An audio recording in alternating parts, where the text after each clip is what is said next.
many trees and it was too low at the horizon. Oh, was there an eclipse today? Yeah, it was supposed to be 80% coverage, but like at 5:40 and sunrise is only 5:37 and just couldn't get to a high enough spot where there weren't trees that were blocking it all. But it was a nice walk anyway. Okay. All right, good. Okay. So let me just bring up what we were learning yesterday.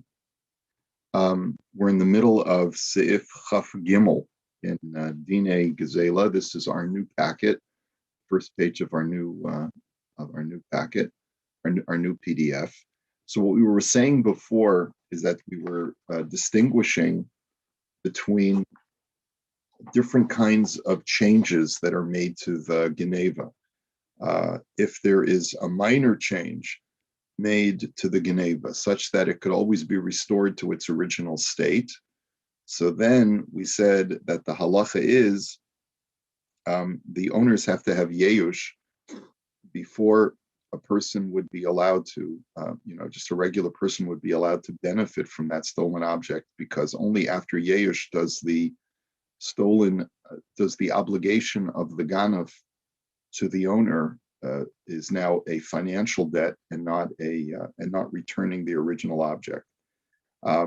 But if it undergoes a major change to the point where it's no longer considered the same object, it's been refined, it's been processed, it's been manufactured into some item, so then even without yeush, the obligation to return the item is no longer existent. It's now a financial debt that the ganav has, and therefore it's permitted for someone to benefit from it, provided that he's not encouraging or aiding and abetting the ganav. So if in any way a person were to be encouraging this person's activities, it would be usher for him to benefit at all from the stolen object. And we also said, and this was the last part, I'm not going to do all the Imrei Yaakov previously, is not so pertinent to our discussion. It's just, it addresses some of the minutia, which we're not going to go into. He says, Aval asr l'chol adam l'sayo l'shanus hagzela. Like we learned yesterday, but it is not permitted to aid someone to change or to alter the stolen object, because by doing that, you are further removing it from the domain of the original owner. Sharei b'shinu yeha motzia mirishus ba'aleha v'nasya shalo v'nimtza misayeya ovrei avera. He says, because by helping change it, you are further causing the object to leave the domain of the original owner and causing it to belong to the ganav, and therefore you are helping someone do an avera. And so the Imrei Yaakov says, Asur l'chol adam l'sayo, uvein shehu misayeya sheyetze miyad hagazlan, v'yihi yashinei rishus, v'yikneu achar kach v'yesh v'shinei rishus. So it's also asur to help any ganav or gazlan sell it. In other words, to change hands. You can't help broker a sale of fenced goods, to take it off his hands, or to help take it off his hands, or to help him hide it. Or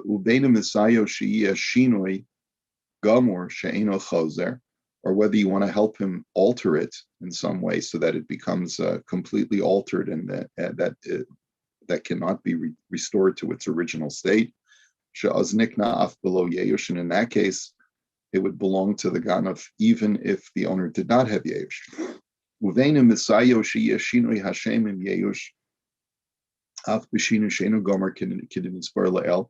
if you just wanted it to have a shinoi shem, like you just cause the object to change it to have an altered name, which also would help to, right, like we said, a minor change, right? As long as it's called something else, like you sand down logs into lumber, right?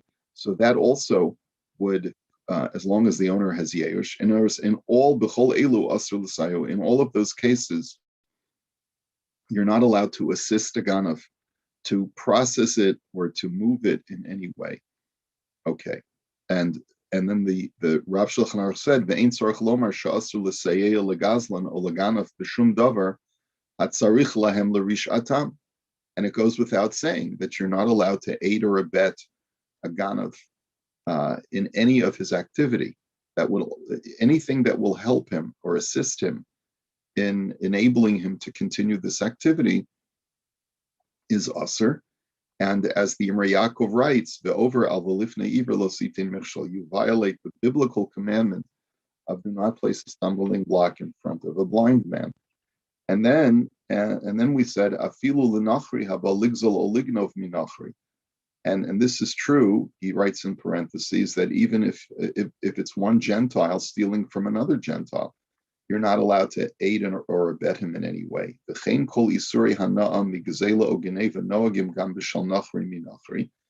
And furthermore, he says that the prohibition of benefiting from stolen goods applies even when one Gentile steals from another Gentile.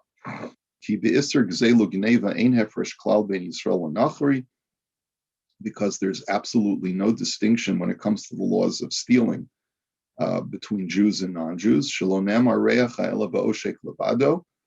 Right? And like we learned yesterday, the only distinction in finance between a Jew and a non-Jew as far as withholding is as far as withholding what you owe, let's say from someone who has provided services or provided goods, right? So for a Jew, there's a special prohibition of lo ta'ashok, which means do not withhold it for any period of time.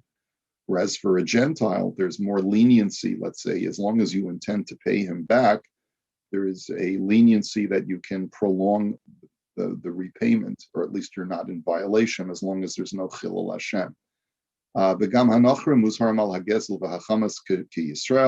And furthermore, we know that it is one of the 7 Noahide laws that Gentiles are not allowed to steal from each other. And we know that the penalty for a Gentile who steals is actually worse than the penalty of a Jew who steals. A Jew who steals is required to make restitution, whereas a Gentile who steals gets the death penalty, as is the case with all 7 of the Noahide laws. And so if we take a look at the Imrei Yaakov, Sha'asul L'Sayeh L'Gazlan, because of Harivash Siman Kuf Ches, you're not allowed to aid a Gazlan in any way. The Rivash, who's an early medievalist, writes that he was aware of the case of the Nafach Sha'asa Le'ishet Ruvain Shnei Maftechot Be'ester Panami Bala. There was a locksmith in this case who manufactured or copied 2 keys for the wife of a certain person. Okay, and he did it surreptitiously. The wife told him, "Don't tell my husband you're doing this." And she paid him a very large sum for just manufacturing the 2 keys. So this locksmith has done a very serious offense, says the Rivash, because by not telling her husband, he has to know that there's something afoot here. He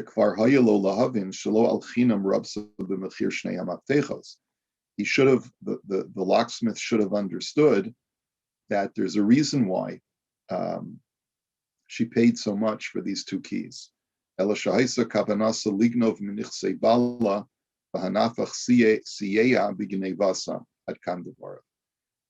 clear from the circumstances that the locksmith was helping her steal something from her husband. In other words, she wanted to gain access to some vault or safe that the husband had in the house, and he was the only one who had the keys. So she managed to sneak off with maybe a wax imprint or something like that and bring it to the locksmith to have a key made.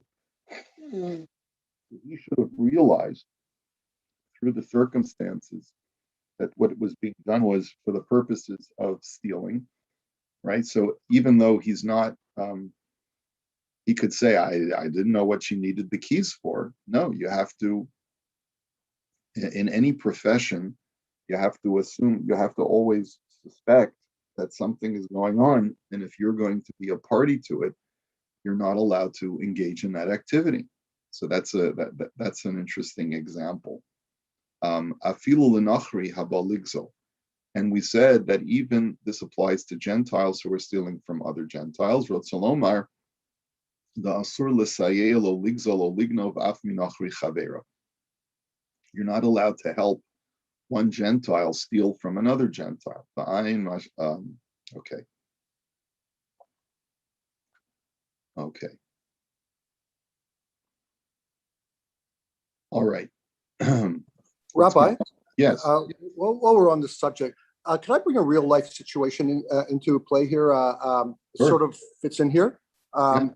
So right now I'm going through a very stressful, horrible situation where I have a high level person here at my company who I found out things were going out the back door. The person's been with me for like 25 years. And what happened is all these dresses were going to to various stores and different probably situations, which I'm going through right now of what's going on, money, gifting, whatever else might be. But anyways, one of the particular stores that these goods are going to here in Toronto, a lot of the women in the Jewish community, when they have simchas, they go to this store to do their shopping. And I was noticing that, especially during COVID here, the dresses were going at really blowout prices, way below where they should be. And now I'm putting two and two together, what was happening. So the women of should they be even questioning anything? Is there any issues for them who are shopping for the women of the community? Sure. I mean, first of all, they probably are. I think that first of all, let me back up. First of all, I'm so sorry to hear that you're going through this stressful situation. I can only imagine how betrayed you must feel by this person who's been working for you for so many years. Have you released that person from his employment? So what's happened now? I'm working with a HR person and a lawyer, and we're really trying to get out of him, why this is happening, what's going on here, and he's been giving us responses which are sort of shocking about what he's been up to really so far. So we're in that whole process now. But you got to be careful when somebody's worked for you for 25 years. You got to be very, very careful when you're how you're handling these sort of things. So we're right in the middle of that right now. Okay. All right. I wish you luck with that. Thank you. Is the RCMP involved? It's a possibility the police might get involved, or might go away just sort of quietly and he'll leave. But there's different scenarios in play right now, and it will become a little bit more clear over the next couple of days.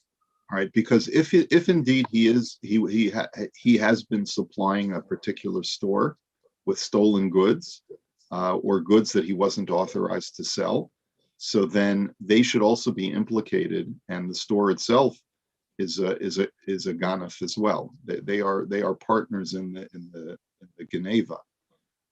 Now, as far as the women who have purchased items from there, I would have to.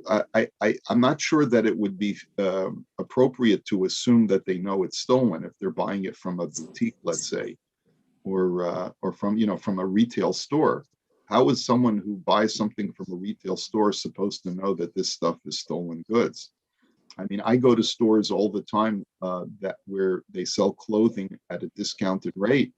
But I usually assume it's because these were, from these are the discards because they're from a 2 seasons ago where they weren't able to sell, and so like a store like Marshalls or Winners gets clothing like that all the time, where it's heavily discounted because there's no way, because they get it from, let's say, other retailers who can't move the product. And so they just give it to another retailer who specializes in dealing with stuff that wasn't sold.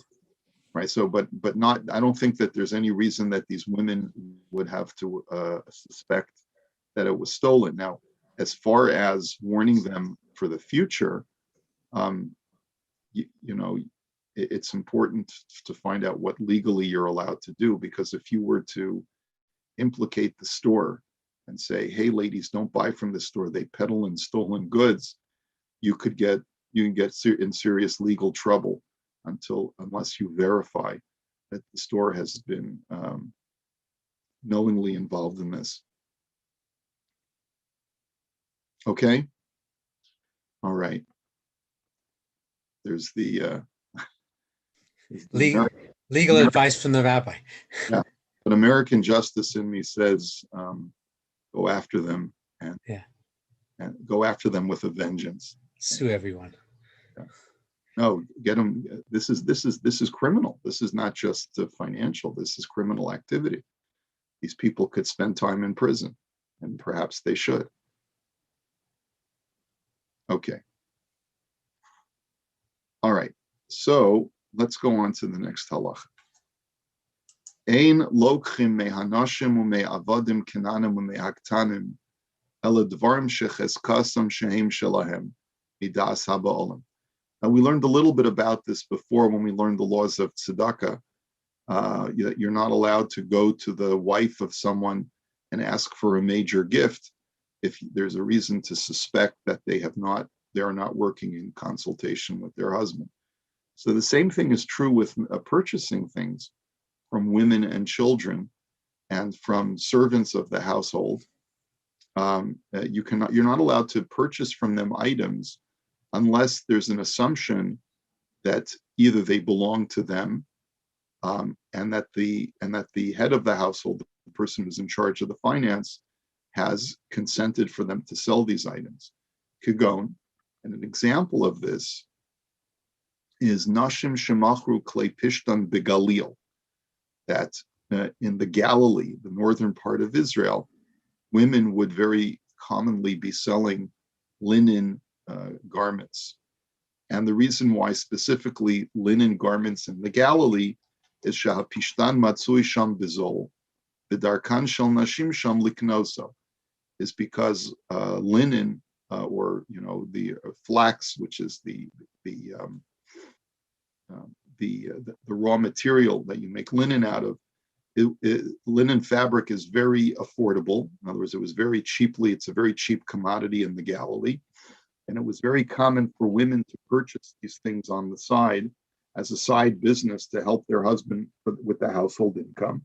And then they would also the and the women would then take the flax and weave it and make a garment.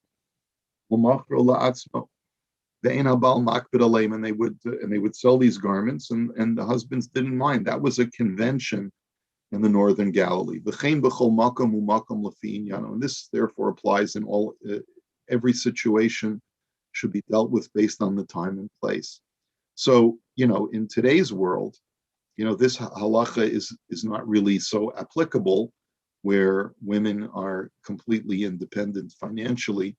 So there's no reason to suspect that just because the person wishing to sell you an item is a female, that perhaps she's not authorized because her husband didn't allow her. So that these things really don't apply today. But what about a child? Child brings you an item that's for sale. So immediately if it's an item that the child, you would want to normally ask a child, where did you get this television? Or where did you get this, a kid comes with you on his little red wagon and he's pulling an expensive electronic appliance. So you say, he says, hey, mister, you want to buy a TV? Or hey, mister, you want to buy a computer? Yeah, kid, where did you get it from? Well, my mommy and daddy are on vacation and they watch too much TV, so I'm selling their TV for them. So, or something like that. So that would be a situation where it would not be permitted to purchase from a child if you suspect that it's stolen, right? V'lokchin, and then finally, v'lokchin beitzim v'tarnagolim b'chol makom kol adam v'kulam shamru hatmei nasor. And furthermore, you're allowed to purchase eggs, you're allowed to purchase chickens, and you don't have to worry about stolen goods unless the person who's selling it, and this is true even from women and children, because there's an assumption that the family is helping to work the farm, right? But in a situation where they tell you, hide this, don't tell anyone you got it here, right? So then immediately your radar should go up, and then you would not be allowed to purchase. Okay. Next halacha, halacha chafei. V'chein ein mekablim pikdonot min hanashim v'lo min ha'avadim knanim v'lo min ha'ktanim. Let's say you're not allowed to accept pikdonot, which is collateral items. Let's say a woman is borrowing money and she needs, or a child is borrowing money, or they're giving you something for safekeeping. You're not allowed to accept it from them unless you know where it comes from. Shema ganvu min ha'be'alim, because they may have stolen it from the male household head. Ve'ein mesayim yedei ovrei avera, and you're not allowed to aid someone who's committing an avera. Okay, so the assumption being is that if they ask you to hold on to something for safekeeping, maybe you're just helping them to fence it and to hide it from the husband, right? So you're not allowed to in any way help them. Avar v'kibel min ha'isha lo yachzor l'bayla elallah. But let's say you did accept something for that she asked you to hold on to for safekeeping. She gives you something and says, please hold on to this for a week. I'll be back and I'll come and fetch it from you. And you suspect that maybe this doesn't belong to her, but it belongs to her husband. So you're still not allowed to give it directly to her husband. Elallah, Shema Adam Acher, Hifkid Etzla. Because maybe it doesn't belong to the husband. Maybe someone else gave it to her for safekeeping. V'chein be'eved, v'chein be'katan, sheyesh bo das. And this would apply to a servant of the household or a child who's old enough to know what's going on, that the child is mature enough to be responsible with the item. So if the child gives you something for safekeeping, you should return it directly to the child.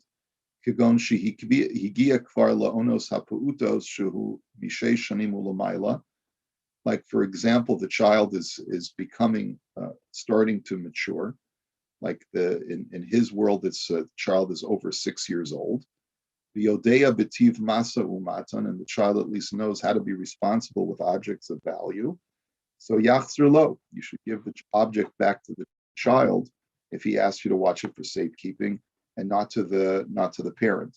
Kishema nasnu lo matana, because maybe after all, maybe the child was gifted this item.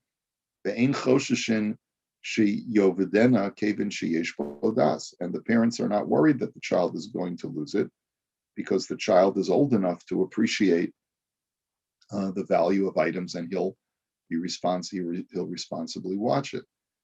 So if, let's say, a child gives you something, or let's say you're a teacher in a school and you have to confiscate the child's item, you should give it directly back to the child.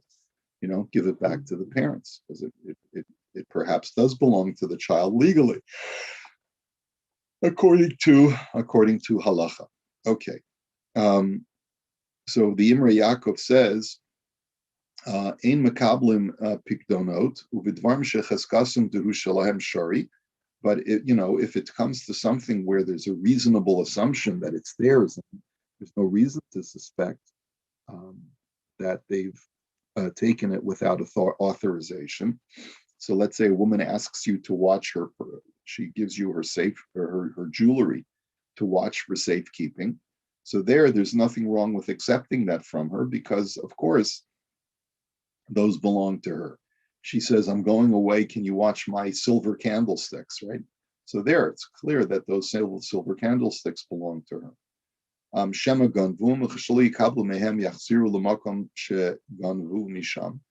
He says that the whole reason why you're not allowed to accept these items to watch them is because you may be helping a person who wishes to hide the items that they've stolen, right? And by your not accepting them, you may actually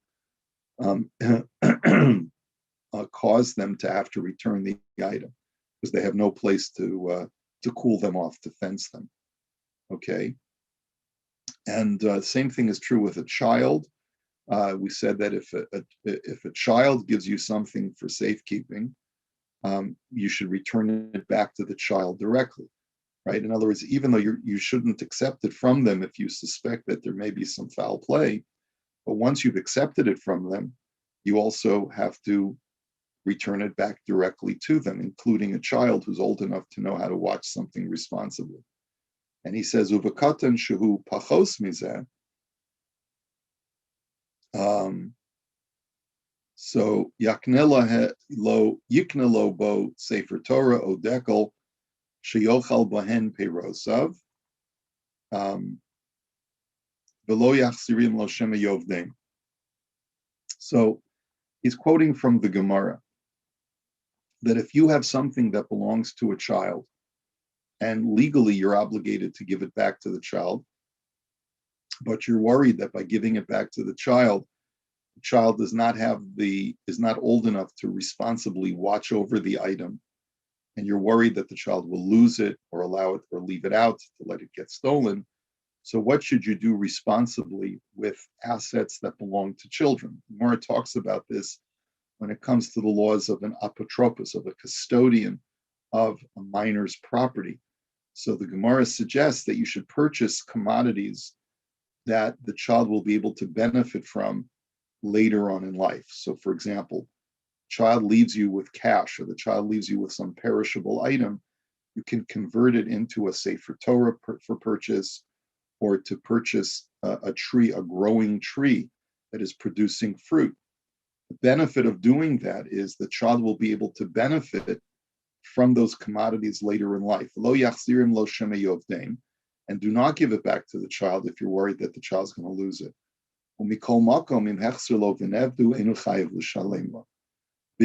However, it's important to know that if you did give something back to a child who wasn't old enough to know how to watch it, the halacha is that, and the child ends up losing it, you're not chayiv to make restitution. You didn't do the right thing because you gave it back to a child who's not old enough to know how to responsibly watch the stuff, but there's no there's no penalty.